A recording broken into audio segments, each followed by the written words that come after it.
உண்மையிலேயே இந்த கூட்டு ஜக்காத் முறை என்பதை பொறுத்தளவில் ரசூலுல்லாஹி அலைஹி வஸல்லம் அவர்கள் நடைமுறைப்படுத்தியது என்னன்னு கேட்டால் கூட்டு ஜக்காத் முறை. அவர்களுடைய காலத்தில் இருந்தது கூட்டு ஜக்காத் முறை. எந்த அடிப்படையில் அந்த கூட்டு ஜக்காத் முறை இருந்துச்சு?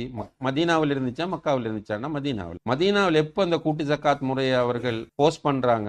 ஆட்சி அமைச்சதுக்கு பிறகு. அதை நான் திரும்பவும் சொன்னேன், இஸ்லாமிய அரசு இருக்குமாக இருந்தால் அவங்க விடமாட்டாங்க, உங்களோட முழு கணக்கையும் பார்த்து எடுப்பாங்க. இப்ப நம்முடைய ஜக்காத் நிதியத்துக்கு ஒரு ஆள் வந்து நம்மளை போஸ்ட் பண்றாரு, நீங்க ஜக்காத் தாங்க, நான் அவளையும் வீடியோ பண்ணி கொண்டு நான் கேஸ் போடலும், அவங்க என்ன டோர்ச்சர் பண்ண, அவங்களுக்கு ரைட் இல்லை. அதனால இஸ்லாம் என்ன சொல்லுது என்றால், இஸ்லாமிய அரசு இல்லாத நிலையில் ஜக்காத்துடைய விஷயத்தில் எது அவங்களுக்கு கம்ஃபர்ட்டோ அதை செய்யும். விளங்க சொல்றது, எது வசதியோ அதை செய்யும். உங்களோட ஊர்ல வந்து மாஷா அல்லாஹ் பிளான் பண்ணி இப்ப காத்தாங்குடியிலையும் நிறைய வீடுகள் கட்டி கொடுத்திருக்கிறாங்க இஸ்லாத்துக்கு வந்தவங்களுக்கு நம்ம ஜக்காத்தை. அதே நேரத்தில் ஜக்காத் நிதியம் இல்லாமலும் நிறைய பேர் இந்த வேலையில் செய்யறாங்க. ஜக்காத் நிதியம் தான் இதை ஃபுல்லா செய்யுது என்பது இல்ல. ஜக்காத் நிதியமும் என்ன செய்யுது? திரும்ப ஜக்காத் நிதியத்துல நீங்க போய் ஒரு ரிப்போர்ட் எடுத்து பாத்தீங்கன்னு சொன்னால், இந்த முறை ஜக்காத் நிதியத்துல உதவி எடுத்துட்டு போனவங்க அடுத்த முறையும் பாறாங்க. அப்ப ஜக்காத் நிதியம் அச்சீவ் பண்ணல அந்த அல்டிமேட் டார்கெட். ஆனால் ஜக்காத் நிதியம் இருக்கிறது நல்லதா இல்லையா? நல்லது. சில நேரங்கள்ல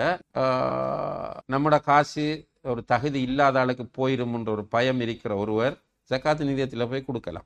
இப்போ இன்றைக்கும் நடைமுறையில் என்ன இருக்கின்றால், எல்லாரும் ஜக்காத்து நிதியங்களை கொடுக்கறதில்ல. அங்க கொடுக்குறாக்களும் இருக்கு, அங்க கொடுக்குறாக்கள் எல்லாருமே மொத்தத்தையும் ஜக்காத்து நிதியத்துக்கு கொடுக்கறதும் இல்லை. பிராக்டிக்கல் இப்போ அவருடைய ஜக்காத் 50,000 10,000 ஜக்காத்து நிதியத்துக்கு கொடுக்க 40 அவர் வச்சு கொள்றார். அடுத்த பக்கமாக நீங்க யோசிச்சு பாருங்க, நான் சொன்ன அந்த பாயிண்ட், நம்மளோட உறவினர், உங்களோட சகோதரன் ஜக்காத்துக்கு எலிஜிபிள், உங்களோட மாமி ஜக்காத்துக்கு எலிஜிபிள், உங்களோட சாட்சி ஜக்காத்துக்கு எலிஜிபிள். இப்போ இவங்க ஜக்காத்து நிதியத்துக்கு கடிதம் கொடுப்பாங்க. கடிதம் கொடுக்கணும், நான் ஜக்காத்துக்கு தரு. கஷ்டமான ஒரு விஷயமா இல்லையா? கௌரவமா வாழ்ற ஆக்களுக்கு அப்படி கடிதம் கொடுக்கல. நீங்க போய் பாத்தீங்கன்னா ஜக்காத் நிதியத்தில் வர ரிக்வஸ்ட் எல்லாமே அந்த கௌரவமாக இருக்கிறவர்களிடம் இருந்து வர பெரும்பாலும் 90% அந்த கேட்கறதுக்கு சங்கடம் இல்லாத ஆக்கள்கிட்ட இருந்தான் வரும். கேட்க சங்கடப்படுகிறவர்கள் யாரும் அங்க போய் கொடுக்குற இல்லை. என்னென்றால் ஜக்காத் வெங்கட ஊரில் உள்ள சிஸ்டம், ஒரு பள்ளி அக்பர் பள்ளி இருக்கின்றால் ஜக்காத் நிதியம் என்ன அனுப்புவாங்கன்னா, ஒரு கடிதம் கொடுக்கணும். முதல் எனக்கு ஜக்காத் தாங்கன்னு சொல்லி ரீசன்ஸ் எல்லாம் வச்சு கடிதம் கொடுக்கணும். கொடுத்தது பிறகு அவங்க ஒரு ஃபார்ம் கொடுப்பாங்க, இதை நிறைச்சிட்டுவாங்க. அந்த ஃபார்ம்ல அந்த ஏரியா பள்ளி வாசல் சைன் பண்ணும். இப்ப இதுக்கெல்லாம் ஆறு போவான்னு சொல்லுங்க. தவிர்க்க முடியாத நிலையில் இதை தாண்டி போவோம்னு நினைக்கிறார்கள் தான் போவாங்க. இங்க போய் அந்த பள்ளி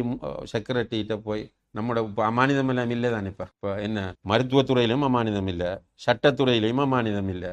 நம்ம ஒரு வருத்தம் உண்டு, டாக்டர்கிட்ட போய் வந்த பூரா அவர் கூட்டாளிட்ட சொல்லுவார், பாரக் மோல் இப்படி வருத்தத்தோடு அலைகிறாரு. இப்படி காலம் தான் இது. இப்ப நான் போய் ஜக்காத் நிதியத்துக்கு ஃபோம் எடுத்துட்டு போய் பள்ளியில கொடுத்துட்டு வந்தோடனே நாளைக்கு சொல்லுவாங்க, பாரக் மதனி ஜக்காத் நிதியத்துக்கு கடிதம் கொடுத்துட்டு. அப்ப ரெண்டு சைடும் இருக்கு. எனவே அதுதான் இஸ்லாம் என்ன சொல்லுது என்றால், ஜக்காத் நிதியத்திற்கு நம்முடைய ஜக்காத்தை கொடுக்க விரும்பினால் தடை இருக்காண்டால் தடை இல்லை. அப்ப நீங்க கொடுக்கிற ஆள் தான் நீங்க முடிவெடுக்கணும், நான் ஜக்காத் நிதியத்துக்கு கொடுப்பதா இண்டிவிஜுவலா கொடுக்க. உங்களோட நிலைமையை பொறுத்து நீங்க நான் உதாரணமா ஜக்காத் நிதியத்துக்கு கட்டாயம் கொடுக்க வேண்டும் என்று சொன்னால், என் தம்பிக்கு எனக்கு கொடுக்கலாம். போய் என் தம்பி தொடர்ந்து ஏழ்மையில இருக்க போறான் என்று அவன் கௌரவமான, அவன் ஜக்காத் நிதியத்துக்கு அப்ளிகேஷன் கொடுக்கவே மாட்டான். எனக்கு தெரியும் என்ற தம்பி உதாரணத்தை சொல்றேன். அப்ப கடைசி வரைக்கும் அவனுக்கு ஜக்காத்துல இருந்து கிடைக்கிறதுக்கு வாய்ப்பே இல்லை. இந்த நேரத்துல நான் ஊருக்கு கொடுத்து போட்டு என் தம்பியை விட்டுட்டேன் என்றால் நான் அல்லாஹ் கிட்ட போய் எப்படி தப்புவேன்? எனவே இதுல ஜக்காத் கொடுப்பவர் முடிவெடுக்க வேண்டும். அதான் செய்யறாங்க. இப்ப ஒரு கோடி ரூபாய், ஒரு 2.5 லட்சம் ரூபாய் ஜக்காத் கொடுக்க வேண்டிய ஒருவர்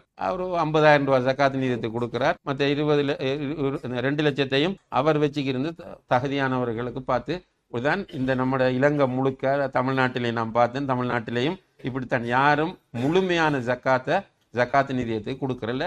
ஒரு சிலர் இருப்பாங்க. அந்த ஒரு சிலர்ன்றது ஒரு பொது விதியாக அமைவதில்லை. வல்லாஹு தஆலா